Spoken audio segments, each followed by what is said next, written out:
Well, folks, I made it to the Denver Rock Show. The energy here is incredible. Aisles packed with sparkling treasures, rare finds, and stories behind every stone. Wait until you see some of the amazing pieces I've been picking up. Each one feels like a little piece of history in my hands. The road getting here has been long, but oh man, the drive has been something else. Mile after mile, I'm reminded just how breathtaking this country really is.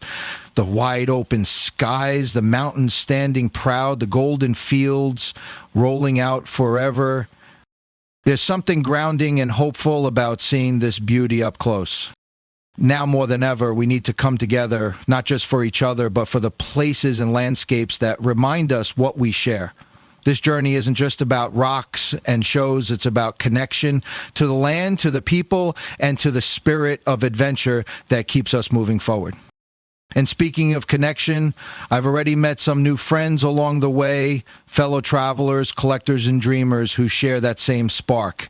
Every handshake, every story adds another layer to this adventure. Wait a minute here.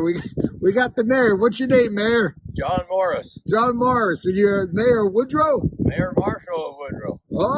Oh, you got two. You're Mayor Two-Cut. I'm busy. You're damn busy. You're damn right. Hey, wait a minute. You said everybody's in town today. All four. All four of us. Me, my wife, my son, and the postmaster. Well, listen. We're in the eastern Colorado, correct? Yeah. About 90 miles northeast of Denver. There you go, bud. Thanks for taking the time. So stick with me because this is only day 2 and the road is just getting started. There's a lot more beauty to uncover, and I can't wait to take you along for the ride. Visit On the Road with Lou at topic2topic.com and at topic2topic on YouTube. You'll find my updates as I travel and a letter you can personalize and send to your government officials stressing the need to keep funding our national parks. See you on the road.